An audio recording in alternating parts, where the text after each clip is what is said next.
বাইকুল ইস্তিগফার আল্লাহ পাক রব্বুল আলামিন কোরআনে কারীমে ফরমাইয়া ওয়ামা আতাকুমুর রাসূলু ফাখুযুহু ওয়ামা নাহাকুম আনহু ফান্তাহু। আল্লাহ পাক রব্বুল আলামিন কোরআনে কারীমের মধ্যে ফরমাইয়া যে আল্লাহ রাসূল সাল্লাল্লাহু আলাইহি ওয়াসাল্লামে যেগুলা কথা বল আমরা হইয়া গেছেন নসিহত করিয়া গেছেন এইগুলা কথা আমরা কিতা করতাম আমল করতাম, এগুলা কথা বলে আমরা আঁকড়িয়ে ধরতাম। আবার কথা ওমা নাহাকুম আনহু ফান্তাহু, আর যেগুলা কথা বল থেকে নিষেধ করছেন এগুলো থেকে কিতা থাকো বাঁচিয়ে থাকো, এগুলো থেকে বিরত থাকো। বাইকুল ইস্তিগফার আল্লাহ রাসূল সাল্লাল্লাহু তাআলা আলাইহি ওয়াসাল্লামের অনেক আহাদিসে নববিয়া আছে। আল্লাহ রাসূল সাল্লাল্লাহু আলাইহি ওয়াসাল্লামের অগণিত কথা বল আল্লাহ রাসূল সাল্লাল্লাহু আলাইহি ওয়াসাল্লাম গেছেন যেগুলো আমরা কিতা করতাম আমল করতাম। এর মধ্যে থেকে আমি একটা হাদিস আপনাদের সম্মুখে তুলে ধরব। বাইকুল ইস্তিগফার হযরত আবু হুরায়রা রাদিয়াল্লাহু তাআলা আনহু রওয়ায়াত করা যে একদিন আল্লাহ রাসূল সাল্লাল্লাহু আলাইহি ওয়াসাল্লাম সাহাবায়ে কেরাম রিদওয়ানুল্লাহি তাআলা আলাইহিম আজমাইন খলার মজলিসের মধ্যে হাজির হইলা। আল্লাহ রাসূল সাল্লাল্লাহু আলাইহি ওয়াসাল্লামে ঘোষণা করলা, এলান করলা যে আমি তোমাদের সামনে পাঁচটা নসিহত করব, পাঁচটা কথা বলব, হে এই পাঁচটা কথার উপরে আমল করবা। তখন আল্লাহ রাসূল কইলেন যে যদি নিজে আমল করা আপনি অন্যদের শিখাও তাতে সে আমল করতে পারে। তখন কেউ কিছু মানিল না। হযরত আবু হুরায়রা রাদিয়াল্লাহু তাআলা আনহু ফরমাইলা আনা ইয়া রাসূলুল্লাহ, আয় আল্লাহর রাসূল আমি এই পাঁচটা কথার উপরে আমল করব। তখন আল্লাহ রাসূল সাল্লাল্লাহু আলাইহি ওয়াসাল্লামে হযরত আবু হুরায়রা রাদিয়াল্লাহু তাআলা আনহুর হাত মোবারকের মধ্যে ধরলা, ধরিয়া একটা একটা করে এই পাঁচটা কথা কইলা, পাঁচটা নসিহত করলা। বাইকুল ইস্তিগফার এই পাঁচটা কথার মধ্যে গিয়া সর্বপ্রথম কথা দেখলো আল্লাহ রাসূল সাল্লাল্লাহু আলাইহি ওয়াসাল্লাম অত্যন্ত গুরুত্বপূর্ণ কথা কইছেন যে ইত্তাকিল মাহারিমা তাকুন আ'বাদান নাস। তুমি হারাম কাম ছাড়িলেও তুমি সবথেকে বড় ইবাদত গুজার বনে যাইবা।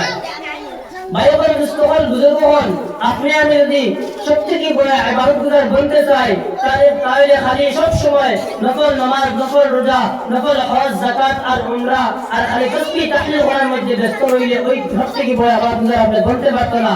আল্লাহ রাসূল সাল্লাল্লাহু আলাইহি ওয়াসাল্লাম ফরমাইছেন যদি আপনি সবথেকে বড় ইবাদত গুজার বনতে চান তাহলে আপনি কি করতে লাগবে? আপনি হারাম কাম ছাড়তে লাগবে। বাইকুল ইস্তিগফার এক ব্যক্তি সব সময় খালি নামাজ, রোজা, হজ, যাকাত আর তাসবিহ তাহলিল করে আর সেই সঙ্গে কিতা করে হারাম কাম করে। আর আরেক ব্যক্তি ইবাদতের লিমিটেড করে, এক লেভেলে ইবাদত করে আর হে কিতা করে হারাম কাম একবারে করে না। আল্লাহ রাসূল সাল্লাল্লাহু আলাইহি ওয়াসাল্লাম ও মানুষ সবথেকে বড় ইবাদত যে হারাম কাম একবারে করে না।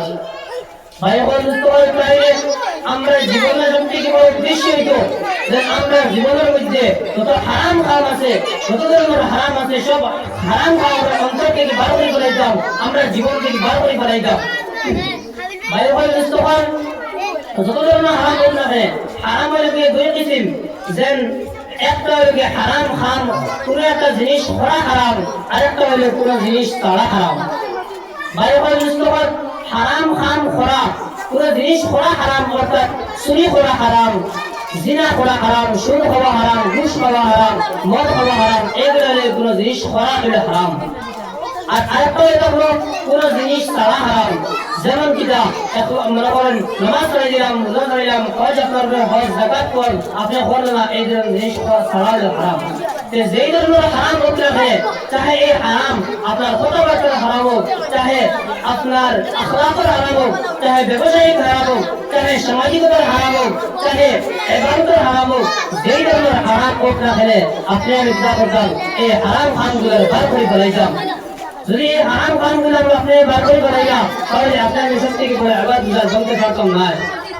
বাইকুল ইস্তিগফার দুই নম্বরে আল্লাহ রাসূল সাল্লাল্লাহু আলাইহি ওয়াসাল্লামে হযরত আবু হুরায়রা রাদিয়াল্লাহু তাআলা আনহুর নসিহত করলা যে ওয়ারদ বিমা কাসামাল্লাহু লাক তাকুন আগলান নাস। আল্লাহ রাসূল সাল্লাল্লাহু আলাইহি ওয়াসাল্লামে অত্যন্ত বড় গুরুত্বপূর্ণ কথা কইরা, কিটা কইরা ওয়ারদ বিমা কাসামাল্লাহু লাক তাকুন আগলান নাস।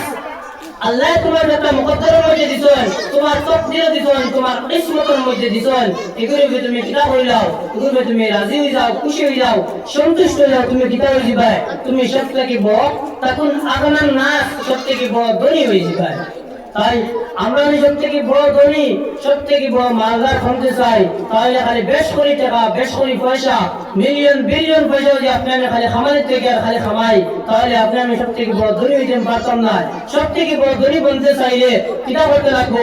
আল্লাহ রাসূল বলে দিলেন, আল্লাহ তোমার মুকদ্দরের মধ্যে দিছেন, ইদুরবে তুমি কিতা হয়ে যাও, রাজি হয়ে যাও, খুশি হয়ে যাও, সন্তুষ্ট হয়ে যাও, তুমি কিতা বলে দিবা, সব থেকে বড় ধনী হয়ে যাবে। কারণ এক ব্যক্তি আছে খালি পয়সা পয়সা, খুব বেশি পয়সা আছে তার, কিন্তু খালি টেনশন দিন খারাপ, খালি টেনশন কিনা 5 লাখ হয়ে গেলে 10 লাখ হইতো, 10 লাখ হয়ে গেলে 20 লাখ হইতো, এই টেনশনের মধ্যে দিন খারাপ, তার কোনো শান্তি নাই। আর আরেক ব্যক্তি তার লিমিটেড পয়সা, তার পয়সার লেভেলে পয়সা আছে, তার কোনো টেনশন নাই, হ্যাঁ এই সামান্য পয়সা দিয়া স্যাটিসফ্যাকশনের সহিত তার জিন্দগি কাটার, তার কোনো টেনশন নাই। আর আল্লাহ রাসূলের কথা সবথেকে বড় ধনী ওই ব্যক্তি যার কোনো টেনশন নাই, যে টেনশন ফ্রি জিন্দগি চালা, ও ব্যক্তি সবথেকে বড় ধনী।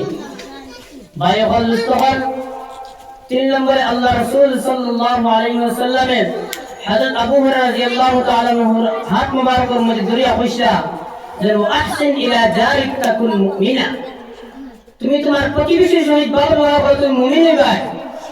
অর্থাৎ আপনার যে মুমিন হইতা, মুমিন হওয়ার পরিচিতি, মুমিনের আলামতের আমরা কিটা, আপনি আপনার প্রতিবেশীর সহিত ভালো ব্যবহার করুক।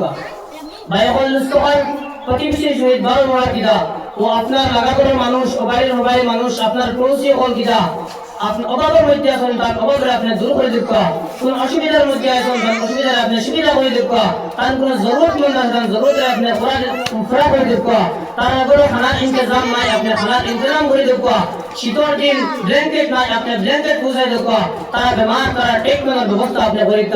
এটা হলো আপনার দায়িত্ব। কারণ আল্লাহ রাসূল ফরমাইছেন ওয়াহসিন ইলা জারিক তাকুন মুমিনা, তুমি যদি প্রকৃতপক্ষে মুমিন হইতে চাও তাহলে তুমি কি করো? তোমার প্রতিবেশীর সহিত ভালো ব্যবহার করো।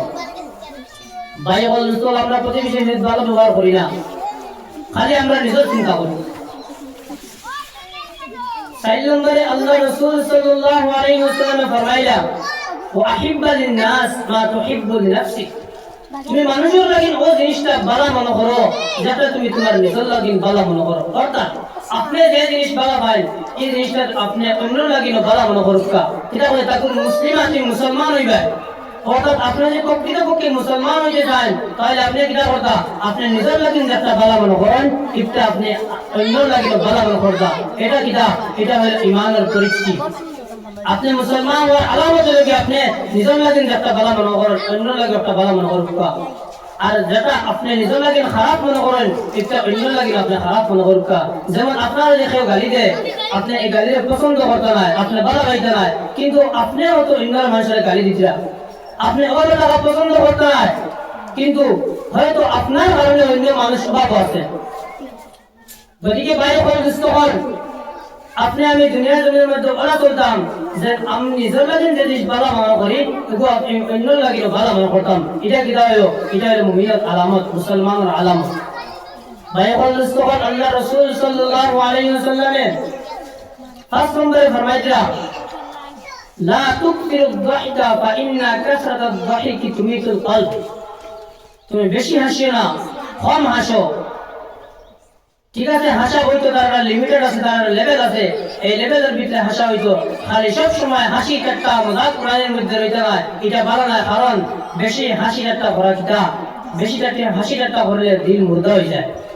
গতিকে ভাই বল মুস্তাফাল, এই যে গুরুত্বপূর্ণ নুসখা আল্লাহ রাসূল সাল্লাল্লাহু আলাইহি ওয়াসাল্লাম 5টা বয়ান করেছেন, এই 5টা জিনিসের উপরে আপনারা আমার সবার আমল করা দরকার। এই কথা বলে আমরা জিন্দেগির মধ্যে ফিট করা দরকার। যদি আপনি এই কথা হল, এই নসিহত হল, এই যে এই ধরনের কোয়ালিটিস হল, সিফাত হল যদি আপনার মধ্যে থাকে না, তাহলে আপনার প্রকৃত মুসলমান হইতাম নাই। প্রকৃত মুসলমান ওই ব্যক্তি সে গালি দেয় না, যে কেউরে কষ্ট দেয় না, যে কেউরে চেতায় না, যে অন্যরে গালি দেয় না, যে অহংকার করে না, যে চুরি করে না, যে আপনার বিপদ করে না, যে হিংসা করে না, যে অহংকার করে না, যে দুর্নীতি করে না, প্রকৃত মুসলমান সেই ব্যক্তি। গতিকে এই ধরনের সিফাত, এই ধরনের গুণফল আপনার আমার মধ্যে থাকার দরকার। যদি আপনার আমার মধ্যে এই ধরনের গুণফল থাকে না, তাহলে আপনি মুসলমান হইতে পারতেন না।